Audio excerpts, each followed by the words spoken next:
The following broadcast may contain explicit language and adult themes. Viewer discretion is advised. The opinions expressed in this broadcast are those of the hosts, talent, and guests, and do not reflect the opinions, views, and standards of Pyromedia Enterprises, affiliates, subsidiaries, or its members.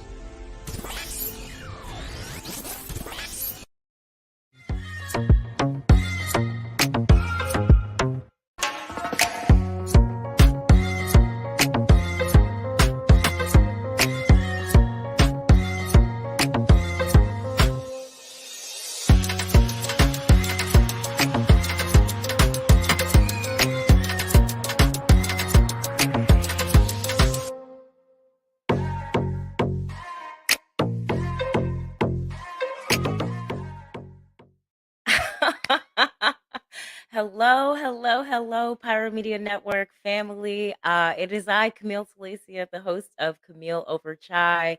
Welcome to the very first episode of Camille Over Chai on the Pyromedia Network. I am just laughing and I can't stop smiling because I just got to see the intro with you guys for the first time, and that was just my little heart is just warmed up right now. Anyways, I thank you guys so much for being here. Camille Over Chai, for those of you who did not get to see the old versions of it a few years back, is a show where I'm going to get to have some really great, fun, dope, dynamic conversations with amazing leaders who are essentially people who are doing great things in their lives, doing something new, something different, something bold. Today's guest is doing something that's visible for the invisible. And I just get to have real conversations with them, all while drinking a delicious cup of chai. And chai is short for sometimes the tea, and then sometimes whatever else I just feel like drinking that day. So it might be wine one day, it might be a mimosa or a Moscow Mule, but a lot of times it will have a little chai in there somewhere. And so today's guest is Jasmine C. Perry. She is a good friend of mine. She is a film director. She is a producer, and she's a unicorn and a mermaid and 17,000 different things wrapped up in one. I can't wait for you guys to meet her. Our topic today is going to be living boldly visible, and I'm looking forward to getting the show going. And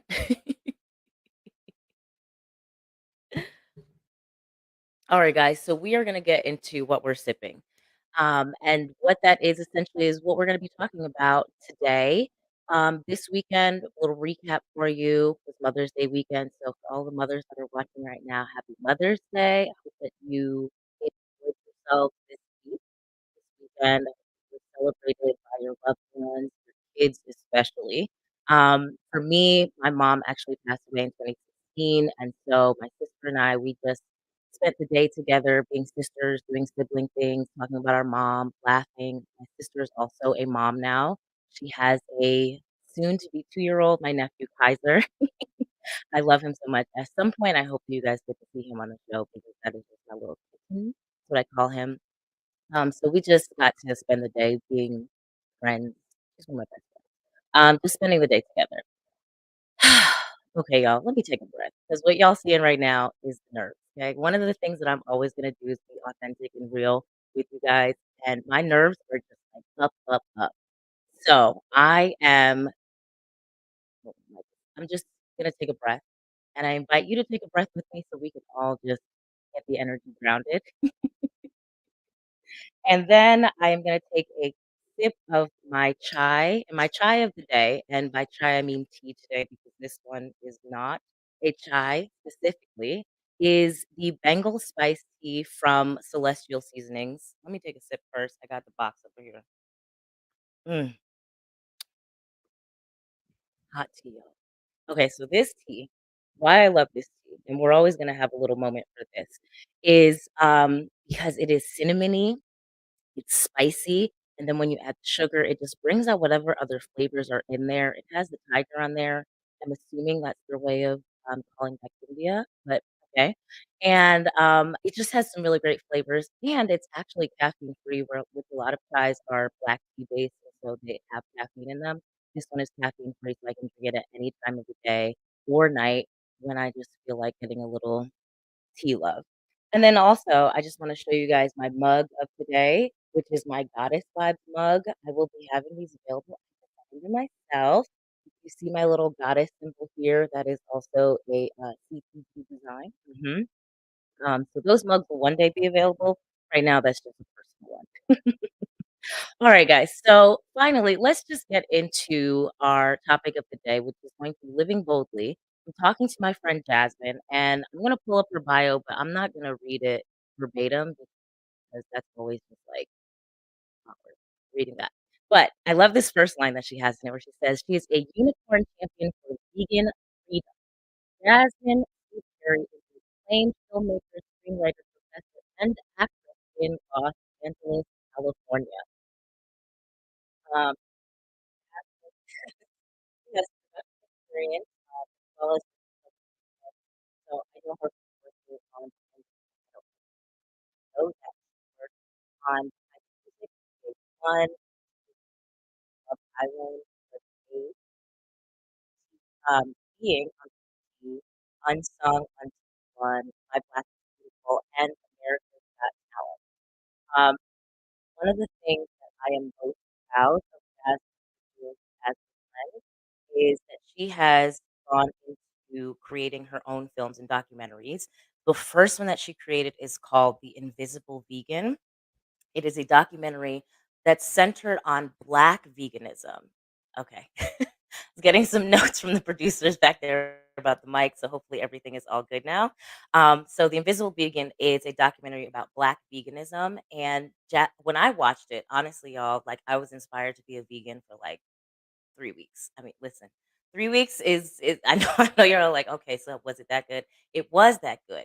I am a Jamaican woman who has grown up eating oxtail, jerk chicken, stew chicken, um, ackee and saltfish, and so giving up my meat is a little more difficult, but I do have vegan days, sometimes vegan weeks, and that's all thanks to the Invisible Vegan and Jasmine's, work that she's done. So, I want you guys to meet Jasmine now. And so I'm going to stop talking about her and let you talk to her. So, without further ado, I would love to bring on my friend, the amazing, the beautiful Jasmine C. Perry as we move into the Connection Cafe. Hey, hey, hey, hey, Hey, hey. like a little transition. I was like, are we giving dream hands right now? We are, Love it. we are. Life is a dream. Headset is not saying in properly. Okay. Jazz, thank you so much for joining me on the first episode. I'm so glad it's you because apparently I still get a little bit nervous on the camera, honey, because my nerves just went, ooh, as soon as the show started. Well, you look So, gorgeous. I love this setup. oh, God So bless. Thank you you're so much. doing fine. Thank you so much. All right, Jess. I want to get right into it. And I want to take this first part of our conversation as an opportunity for you to tell people a little bit about who you are. Like, I love promoting my friends and just uplifting them anytime I can. So I know I mentioned your entertainment and film background. So just give us a just give us a little bit of the story of how you kind of got into the industry and some of the work that you've done. Okay, I guess short snapshot.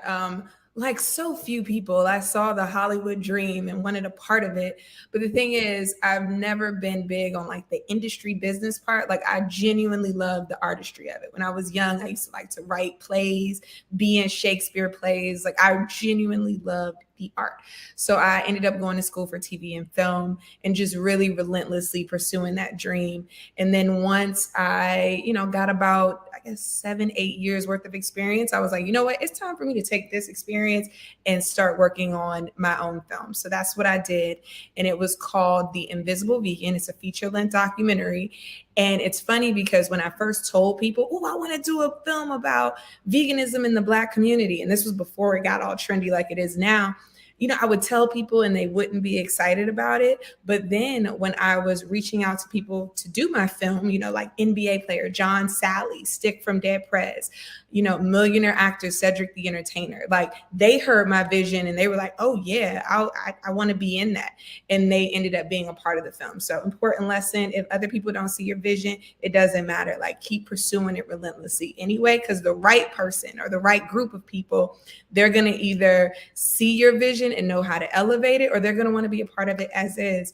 So from there, I just really became big on my tagline is always dreams only. So anything that I dream, I want to do it. And even that extends to even being in the whimsical space. Like I got my certification as a mermaid, like literally in the ocean with the mermaid tail in the coral, pretending like I'm Ariel from The Little Mermaid. So whatever I dream, I do it. Next Sunday, I have a fairy tea party coming up. Like it's it's impossible. That's just what I do. I love it. So first of all, I got to ask, please tell me, what was the name of the first play that you ever wrote? Oh, what was the name of that play? I remember this, it was about water. It's funny because now I'm in the mermaid space. The lead character I was Starina, the starfish. And it was a musical too. And it was like, starfish, starfish, everybody do the starfish dance. Like, I love my friend so much, y'all. My girl just broke out in dance. So not only did she write the screenplay, but she also wrote the accompanying soundtrack, the original score.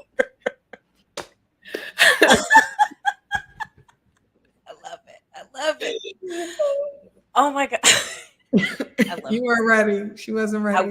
I really wasn't. And I should have been, honestly. Knowing you, I should have been. Wow. Get it together. Okay. I'm back. I'm here. So since we're talking about living boldly, one of the things you mentioned was how you were reaching out to I said the starfish dancing. Okay.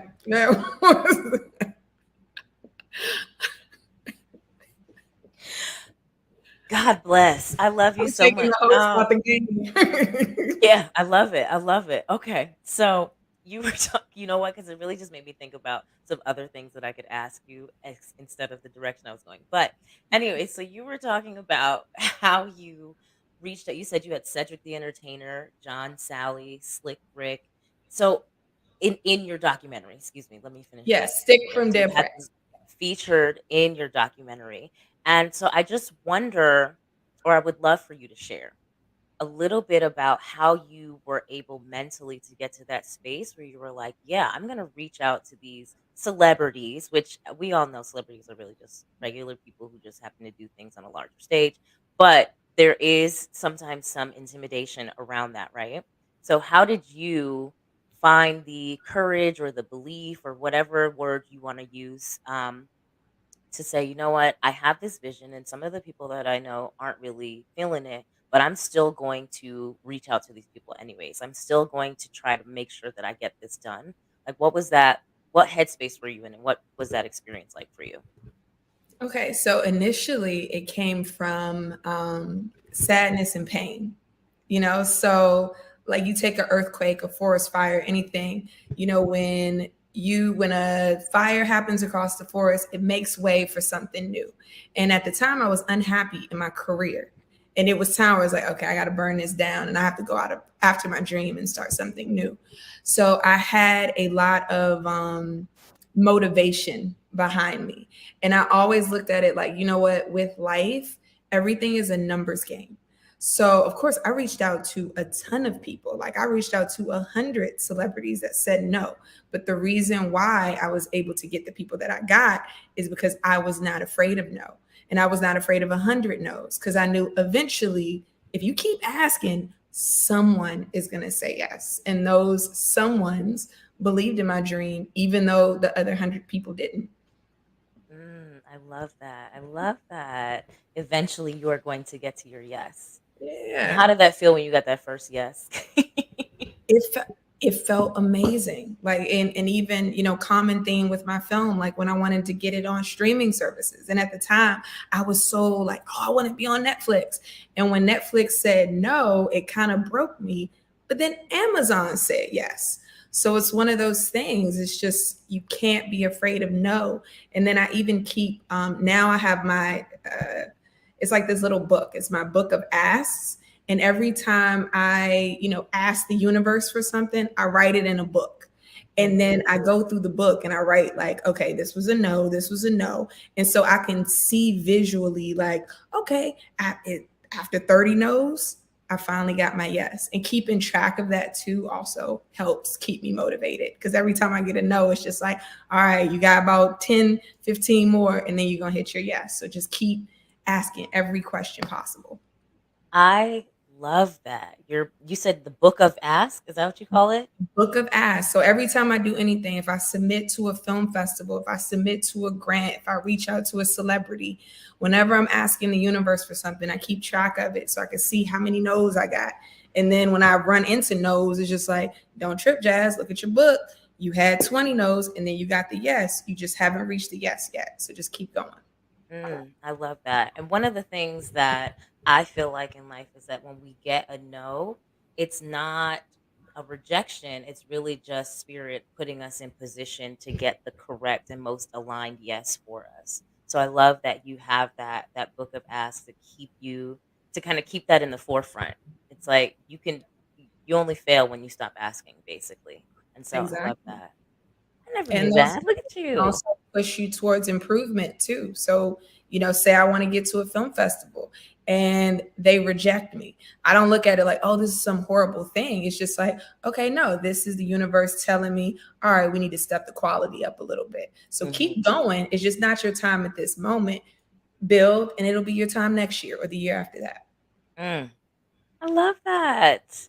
Oh, you should teach a little course on that. That perseverance. I love that so much. Excuse me.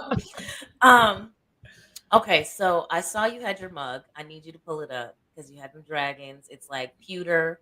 To tell me just a smidgen about the mug and what you're sipping on, please. Okay, so a little about the mug. This is the only, how we all have like 10 things in our lives that are always around us. This is one of my 10 things. This is all I drink out of. It is my dragon mug. And it comes from last year. I labeled my year the year of the dragon. And everything that I was pursuing, I wanted to pursue it with dragon energy. I wanted to bring the heat. So this was what I got while I was going through that phase. And what's in it is, don't have chai, but it's green tea with lemon. Okay. Now, technically, you do have chai because chai in, I'm not sure which language over in India, but in one of the languages in India, chai actually just means tea. It literally just means tea. So if you're drinking tea, you're Oh. drinking chai.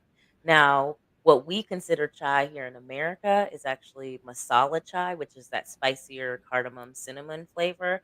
That's Mhm. masala chai, which I'm Mm, drinking something closer to that today. But yeah, girl, you're still drinking chai, so cheers girl. to you. Cheers. Um, Chai with Camille.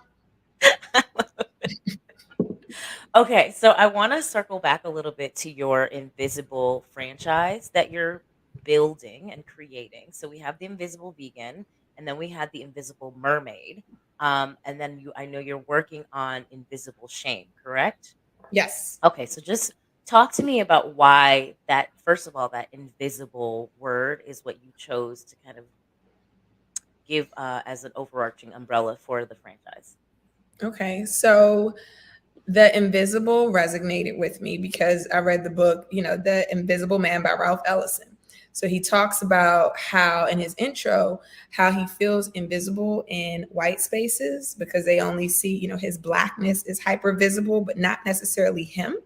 but then he also feels invisible in Black spaces because he doesn't adhere to certain stereotypes. So that deeply resonated with me. Like, even at the time, being a Black vegan, again, before it was cool, it was just like, well, I'm not really represented in the mainstream space, but then the Black people ain't really trying to hear what I'm talking about because it doesn't include greens and ham hocks and mac and cheese in this invisible space where people aren't seeing. I'm not getting representation. So I start looking at different aspects of life where I see we're not represented and bringing visibility to those spaces. I love that. Okay, so Invisible Vegan, you were shining a light on Black veganism. Talk to Yes. me about Invisible Mermaid. So it's funny because I feel like the mermaid culture is about to get a whole spotlight. But a few years Hmm. ago, I moved to Bali and I matriculated at Bali Mermaid School. Not And matriculated. What you not about to do? What you not gonna do over here? What you you tried it. You tried it. I love you, but you tried it. Go ahead. Go ahead. Go ahead. Go ahead.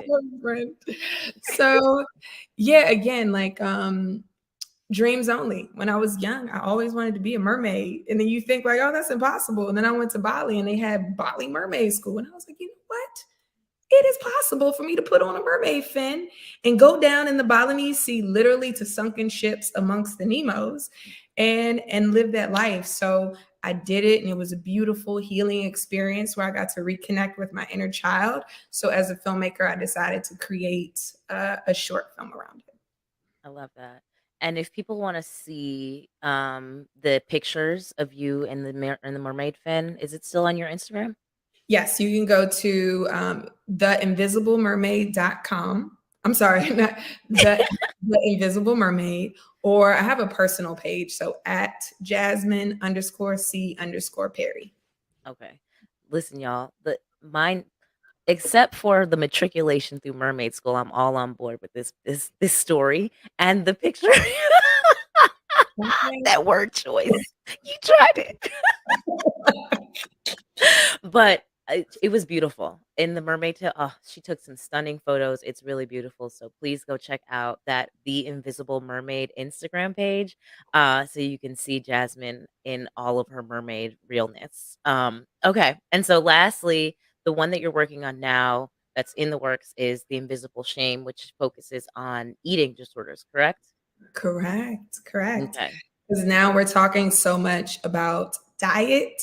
When a part of the conversation should be the psychology around food, which drives us to eat the food that we eat. When people are overeating or undereating, it's not always about wanting to be skinny or wanting to be this and that. Like, sometimes there are psychological triggers making us eat the things that we eat. And when we see disordered eating represented, again, it was usually what the affluent young white girl who wants to make her gymnastics team with the Hmm. emaciated look. But what they don't know is like, no, no, no, no.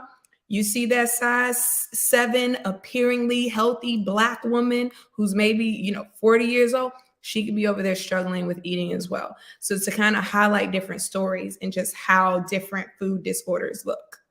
Mm. Um, I think that's gonna be such a powerful conversation. I know we've talked, about a few of the people whose stories you're gonna be sharing, and even when you were just saying that now, while I don't claim to have had an eating disorder, like, in the complete clinical sense, like, I do remember being in, like, middle school and high school, growing up in those I went to a predominantly white schools at that time, and all of my classmates, well, not all of them, but most of them are like skinny white girls and feeling like I was too big. And so I'm skipping lunch. I'm eating Gatorade and drinking popcorn, you know? I mean, wow. I'm eating popcorn and drinking Gatorade, and that's all I eat all day until I get home for dinner. And maybe eating a little bit of dinner, And so I, while fortunately I didn't fall completely into that space. I'm just like, even that conversation of seeing that, oh, it can happen to little Black girls or young Black women as well. And maybe parents looking out for signs of that too I think it's going to be so important. So I love that so much that you're gonna be sharing that. Do you have a projected completion date as yet, or still just in the works? That one will drop next year. Okay, Finish awesome. that one up this year, and then next year, all systems go. I love it, I love it. And yeah, and then Um even to your point, mhm, so for me, I think what kind of made me want to pursue this is when I was in college, I was in a very toxic relationship. And when I started with this relationship, my appetite was like crazy. And I would go to 4 different fast food restaurants and then I would just eat food, 4 different meals. And then I had to use laxatives to get everything off my stomach. But it was never about weight. So I didn't even put the two together like, oh, you're suffering from an eating disorder. I just thought like, oh, I don't know why, but I'm just crazy hungry, not knowing psychologically I was in a lot of pain. And the only form of pleasure that I could use to nourish myself was food. So that's why I had the influx of eating to help me with the pain. But I didn't know because I hadn't seen examples like that in front of me. So I didn't know that I needed kind of psychological help at the time. So that's mm, why it's important to put visibility on people and situations that normally don't get visibility. absolutely, especially wow, that so basically would you consider what you were doing to be bulimic Yeah, yeah, activity, right?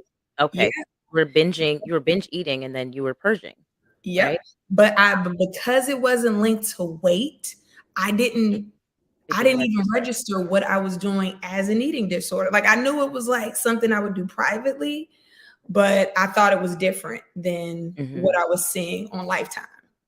Yeah. Wow, okay. Ooh, are you sharing that part of your story in the documentary? I know you always put a little bit of you in your stories in some way, shape, or form. Are you gonna be sharing that part? You know what? I shot my own interview. I was considering for this film to take myself out of it. So Really? yeah, yeah. I was because as I was listening to the other women's stories, because I didn't want it to be too overloaded either. Um, Mhm. just for flow, I was like, you know what? It might be nice for me to just take myself out of the narrative and see how that Mm. works. Do you feel like that's a sign of you maturing as a filmmaker also? That decision? Yes, I think it's just going kind of like I want to, because when you put yourself in something, you start almost censoring yourself. So yeah, like wanting to do a project where, you know what, I actually just want to center these other stories and put Mm, myself out of it. So that way I'm not like even as biased. I'm mhm. just in the director's seat. So Yeah, I love it. Okay, come on, leadership. Here we go. All right, before we go to commercial break, I want you to just really share with the the audience the names of the children's books that you've also written that are a part of that vegan activism that you are doing now as well, and where they can find them. okay, we have King Vegas and Prince Parsley. And then we have Queen Vegana. And you can find these books on Amazon. Love it. Love it. Okay, y'all. So we are gonna go pay a bill or two with a commercial or two or three. I don't even know how many we got because it's the first episode. Y'all know y'all are learning and experiencing everything with me for the first time. But we're gonna go to commercial and we'll be back with the second half of the Connection Cafe where we get a little sweet and spicy with Miss Jasmine C. Perry.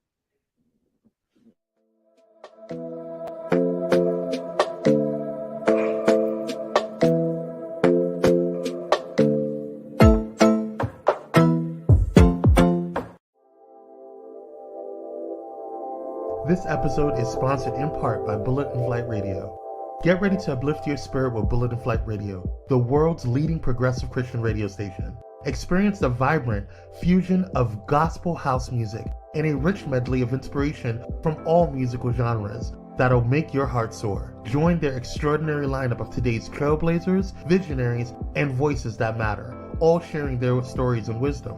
Stay plugged in around the clock as they broadcast unmissable content 24/7. Your go-to station for all things inspiring. Become a pilot today by visiting bulletandflightradio.com. Bullet and Flight Radio. Your story, our station.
All right, welcome back, guys. So what was that? 2 commercials. And again, just a reminder, check out Bullet in Flight Radio. You can see the information scrolling across the bottom. And then I don't know if you saw the promo for Spring Bash on Pyro Media Network, which is essentially the new lineup of shows we have for the spring, including yours truly. Hi, this is my first episode. Um, but we also have, I believe, She Is She Nominal with Tasha Champion. I Have Thoughts with Hope Giselle. And there's another season of, oh my gosh, You Better Than Me podcast. So, Pyro Media Network, we have a lot of great shows on our channel on the network. So, be sure to make sure that you subscribe if you are not already. Like this video so that more like it will pop up in your feed, of course. And then follow us on the interwebs. That includes myself and Pyro Media Network. Pyro Media Network is the handle on Instagram. So just put a little @ sign in front of that and you can find them and follow us there. All right. So we're back with Jasmine. And we are moving into the second part of the Connection Cafe, which is where I just have great conversations with my guests. And so, Jazz, I'm ready to get a little more grown up, shall we say, with the conversation. I did not read this part of your bio, but there was a portion where you mentioned your upcoming sex and magic class, I believe, or that you are moving into that space. And so we're about to get a little sexy, a little sweet, and a little spicy. Okay. Is that okay with you? All systems Okay. go. Perfect. Okay, so first, tell us about, or tell us about the Sex and Magic event that you're putting together and just how you even got into this space in the first place. Okay, so where do I start? So sex, Wherever you're growing seven. up, you see, I remember seeing, I don't know if you guys seen Set It Off. There was a scene in Set It Off where don't do that. It was Blair Underwood and Jada Pinkett, and they were like having sex. And Blair Underwood, he took his silver chain and he like ran it down the spine of her back. And I saw that and I was like, oh my God, sex is about to be off the hook. And I thought it was gonna be so magical. But after 2 decades of having sex, kind of what it turned into was me putting on theater performances, watching guys getting to orgasm over and over and over again. And then me not having that experience, actually almost never having an orgasm, feeling guilty about it, and then performing for them and just making sure they're satisfied so I can feel wanted in other ways. So after, 2 decades grown, I'm getting a little bit more wisdom as I get older. I decided like, no, sex should be magical. And a lot of the reasons why my situation isn't feeling magical is because I've been very ignorant around sex, around my own pleasure, around my own body. So I decided to start studying Tantra at an institute. And I'm actually pursuing my master's in kind of spiritual sexuality, which is going to be great. And I want to. You will be matriculating in that. I'm in the first year of my program and I should be complete by the end of next year. And I just want to create a space again, especially for, us, where we can feel safe having conversations around sex, learning about sex. I've learned a bunch of exercises, taking people through different exercises to help them with their sex life.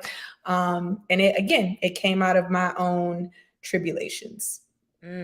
So we're doing the first trial run this Saturday. I got a group of my friends together. I had to tell them over and over, guys, this is not an orgy. And I'm going to create like a whole, I got the fake stars and the moonlight, and I've bejeweled all of the liquid bottles, and we're going to have hot cacao and turmeric and just all these things to make people feel magical and just have a magical night about sex. What are you excited for people to experience at this party? Because as you said, it's not an orgy, so you're not inviting them there for sex. You're inviting them there for something else. So, like, what is that thing that you're excited for them to experience? I'm actually really excited that, as a Black woman, I get a space where I am celebrated for talking about sex. And my friends, like we're all going to be celebrating and supporting each other in the sex space. And this is really important because if you look back, like to take you back to the Clinton administration, right? Mm. There was a Black woman, and she was the first African American general surgeon of the United States under Clinton. And she wanted to promote teaching women, young women and men in high school about self-pleasuring. So hopefully that would like calm down the STDs and the pregnancies. She was very like ahead of her time. Like, let's teach them about their bodies. So women who wanted to experience orgasm, they didn't feel the need to go to the boys. The boys didn't feel the need to go to the girls. You could learn about yourself first. And that was the last straw, and she was fired. She was talking. What? Yeah, she was talking about sex. She was talking about us getting to know ourselves, and she got fired. So this is why this moment and what I get to do for me is so important, because the people who had these ideas in the past that wanted us to have the power of knowing ourselves were silenced. So now I get a space where I don't have to be silenced. So Come on, y'all. Put snaps, 2 snaps, 3 snaps for that. I love that so much. And it's, just when you were talking about what inspired you to kind of go study this field in the first place, I thought about my own journey of just really tapping into my sensuality, right? Like it was after the emotional development, right? It was after the personal sort of development side of things. And then it was as I was moving into more of tapping into my own femininity, my feminine energy, and then like liking myself and loving myself as a woman, right? And that included being comfortable and celebrating what it means to be a woman, what it feels like to be a woman, and what it feels like to be a sexually free woman, for lack of a better word. I'm like, is free the word I want to use? But and I recall that after some time, the sex also improved as well, because you're not less afraid to ask for what you want, more mhm. clear on what you do want, right? Like what feels good, what doesn't feel good, what feels amazing, right? Like 'cause some things feels some things are like that's nice, and then they're like, oh, that's wow. So just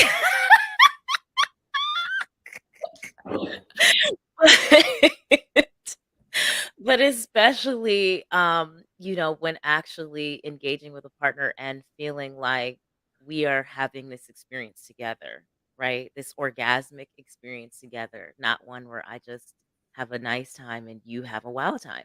So now we Mhm. get to have wow times. Yes. Yes. And And then I we get love to that. play with the spiritual power within sex. Even Okay, going into let's the talk about it. bedroom, having it Talk be about all it. about the orgasm. And it's just like Mhm. there's so many sensual, pleasurable things that we can do Mhm. outside of like, okay, how do we get this orgasm? Because then that Right. becomes a source of tension sometimes Yeah. in the bedroom. But you take that pressure off. We're not here for that.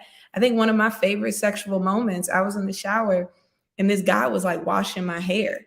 And it Mm. was like that was my kind of spiritual sexual orgasm where I was like, oh my God, I'm Mm. so turned on. Like I felt so activated, and just kind of playing with that feeling in that moment instead Mhm. of just thrust, thrust, thrust. Okay, how can we use friction to? It's like it's about movement. Listen.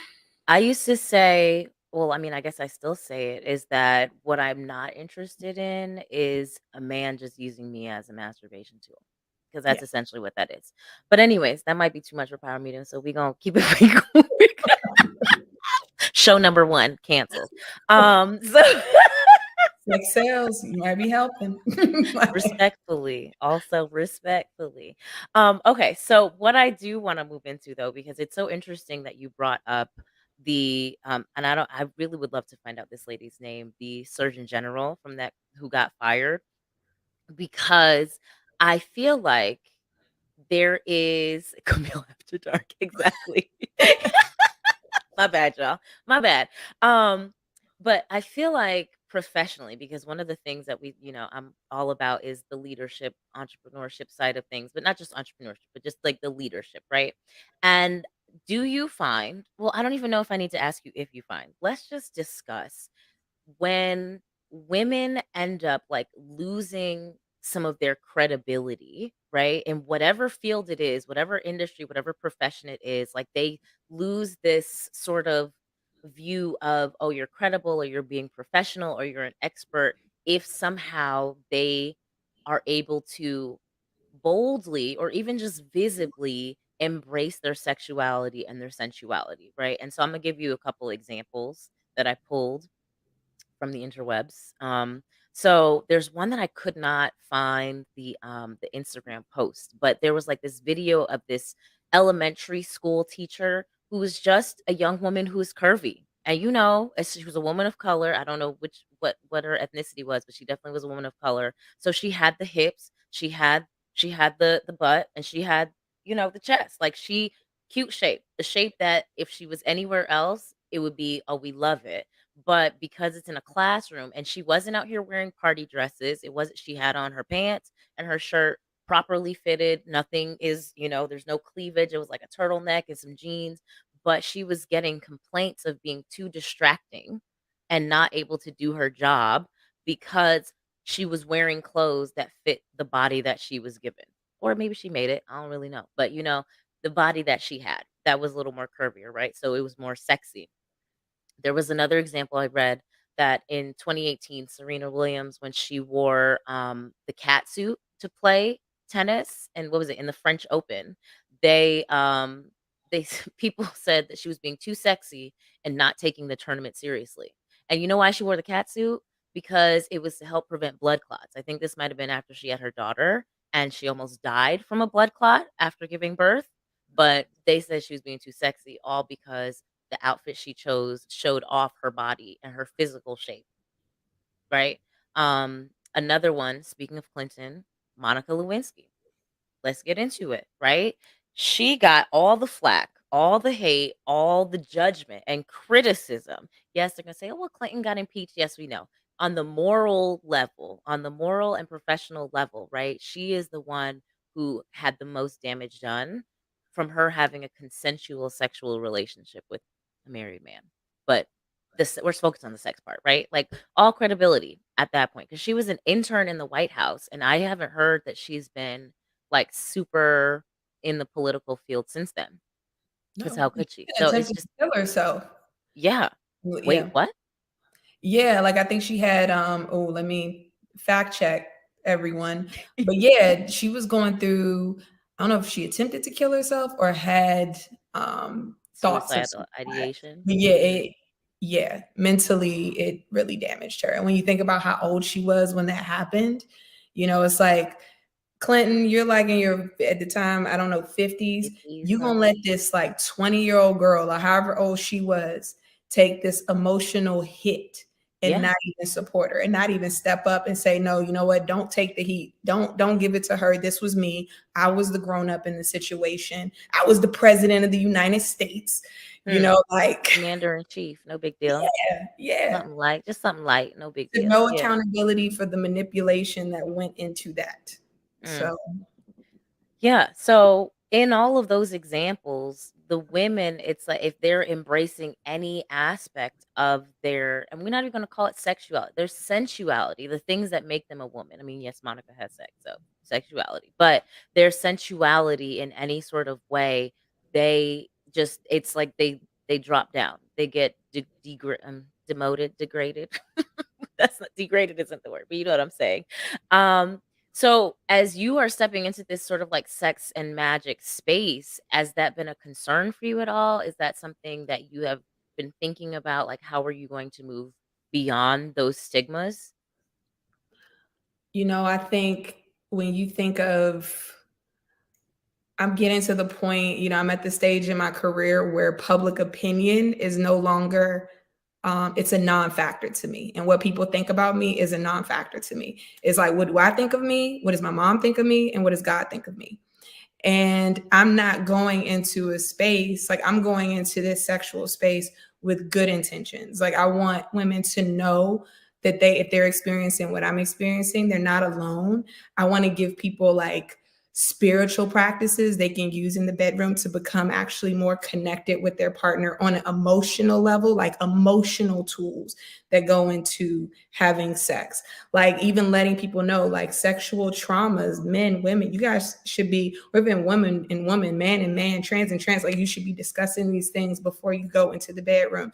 You should be giving people guided tours of your body so they know what to do with your body, so they're not doing anything that makes you feel bad on a physical level. So I'm going into it with good intentions. However, people take that, and if they want to demote me in their eyes, like that's fine with me. I don't live for them. And I think respectability politics have always been unfair towards Black women. You know, if we always have had to walk this line where it's like, if we're too sexual or we engage in sex, then we're a hoe. If we don't, then we're rigid. So we're trying to find this, okay, what's the perfect way I can walk through life and tiptoe around eggshells, instead of me being like, you know what? I'm a sexy motherfucker. Ooh. And I like sex. And I'm going to be me, and I'm going to own my sexuality, and I'm going to integrate that into my life from a very informed spiritual place. And if anyone has a problem with that, don't follow me. Come on, you sexy motherfucker.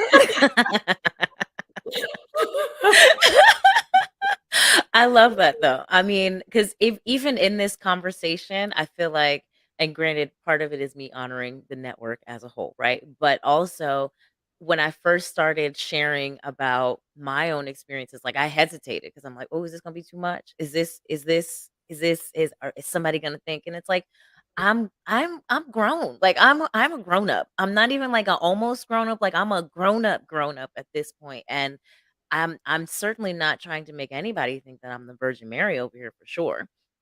Speaking to your Madonna whore complex, because that's what you're talking about, is it's like you're either the whore or you're the Madonna. You're the Virgin Mother or you're a whore. And there's no in between. And it's like, no, I'm somewhere in the middle. I'm in the middle.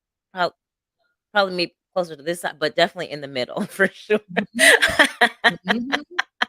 Yeah, a little um bit of, just depends on what right. it is. Right, and I feel like in embracing my own sensuality and femininity, like, I feel like I've just been able to have more joy in my life, right? And so it's just like, I don't I applaud you. I applaud you taking a stand on your sexy motherfuckingness, and, I really think that when you get into that spiritual side of things, if you start sharing, with them about sex magic and manifestation, not sex and magic, but sex magic manifestation, mm, y'all, when you're having an orgasm, think happy thoughts, and by happy thoughts, I mean that thing that you are trying to manifest and create in your life, and use the energy from the orgasm for that. That's just like a high level overview. Quick.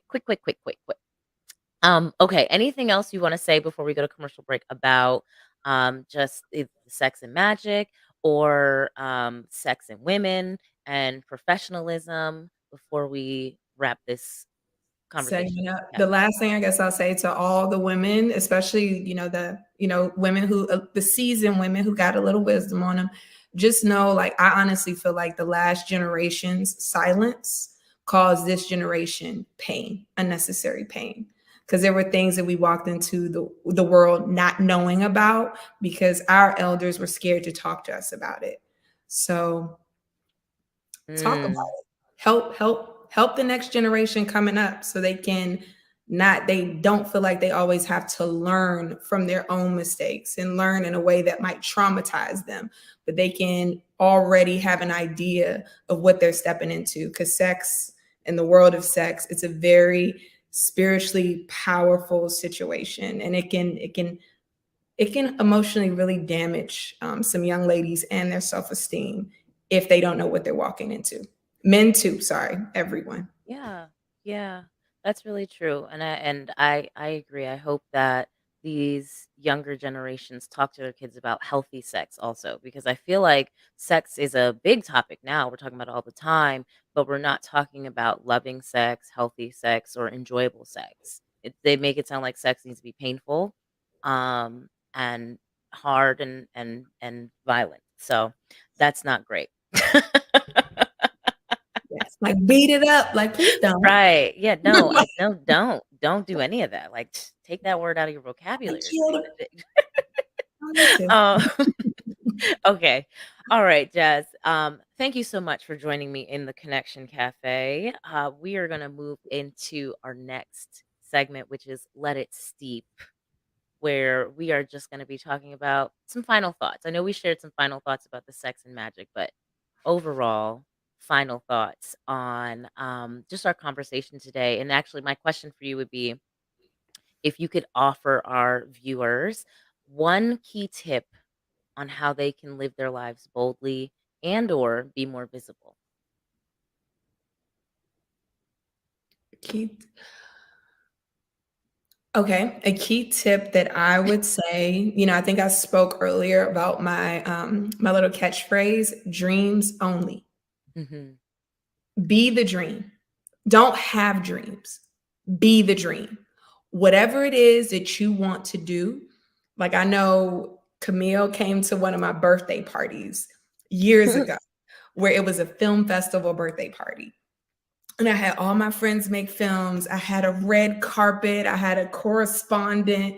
I had all that. I just used my resources, however bootleg, and I just made my dream happen. And it didn't depend on anybody's validation, anybody's Oscar, any celebrity. It was just whatever I want to do, I make it work with what I have. So whatever your dream is, and sometimes it's even more fun that way when you do the homemade creative stuff. So whatever you want to do, just do it and do it with what you have, and then let that grow into something bigger. And even if it doesn't, and if other people don't embrace it, that doesn't mean anything. That's not what you're here for. You're not here to be another rat chasing the same cheese like everybody else. You are here for joy and to enjoy your life. So live your dream and be the dream. I love that. What a beautiful moment. All right, y'all. We are going to take a very quick commercial break before we wrap up today's episode. So we'll see you back here in just a moment.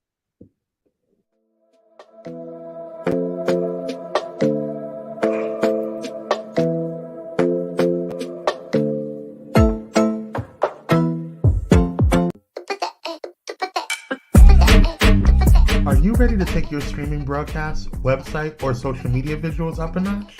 Pirate Media Productions is here with the perfect solution.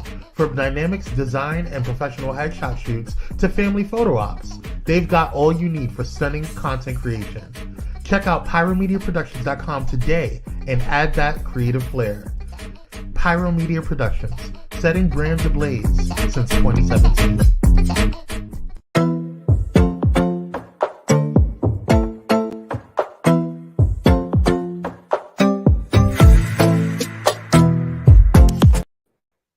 All right, guys. We are coming towards the end of the show. And Jasmine, please let everybody know what you have coming up. What's brewing for you? So what's brewing is the Invisible Mermaid short film. I'll be releasing that. I'll have the Invisible Shame at the top of next year. And then I'm going to be throwing my Sex and Magic nights. So I love it. Are you going to do anything virtual for the folks not in LA? I'm going to see, like, I'm playing it by ear. That's like the infant level. So I'm just curious. I'm going to see what it grows into. I love that. And please let everybody know how they can find you on the interwebs. Okay, The Invisible Vegan on Instagram. I'm on Twitter, Facebook, or Jasmine C. Perry. You can look up my socials by that name as well. Love it, love it. Okay, guys, it's time for the final sip of the show, the day of Camille over chai. How about that? So first of all, I just want to thank you guys so much for joining me today for the relaunch premiere episode of Camille over chai here on Pyro Media Network. I know the start was a little high energy. By high energy, a little rocky. That's what I mean. But if y'all stick with me, I promise you each week, every Monday at 6 p.m. Eastern, 3 p.m. Pacific time, this show is going to get better. I'm going to continue having some really fun, real conversations with clearly my friends and also some of my favorite leaders in spaces around the interwebs. And I hope that you'll come back for more conversations, more chai, more laughs, and more insight and inspiration. I am Camille Telicia, your host. You can find me all over the internet as Camille Telicia, as it's spelled right there on your screens. For those of you who may be listening, that's Camille, the letter T as in Thomas, Elicia. That's Camille Telicia. That's also my website if you add a .com, or you can find me at The Intentional. Those things will lead back to me. And I hope that you will continue to stick around. If you enjoyed today's episode and you're watching this replay, drop some comments, give me a like, subscribe to Pyro Media Network so that you will always be in the know for what else is coming up, and you'll get your notifications if you're on YouTube. With that, guys, thank you so, so much. I look forward to seeing you next Monday here on Pyro Media Network at, again, 6 p.m. Eastern, 3 p.m. Pacific time. I'm going to be having a conversation with Elena Flores about being a teen mom and I'm sorry, not a teen mom, a single mom and a social media influencer, a momfluencer now, among other things. So stick around, join us then. And as always, y'all, be blessed, be amazing, and be intentional. I'll see you next week.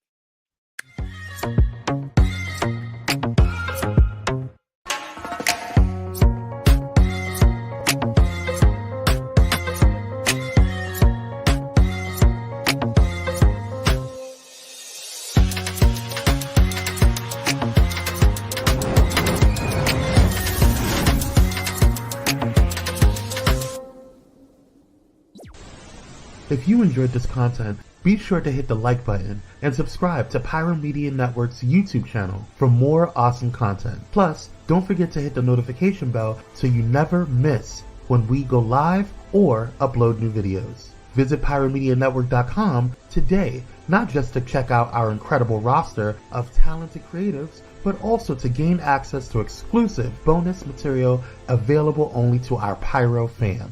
Show your support for this Black-owned indie network by donating today. Help us keep igniting brands everywhere.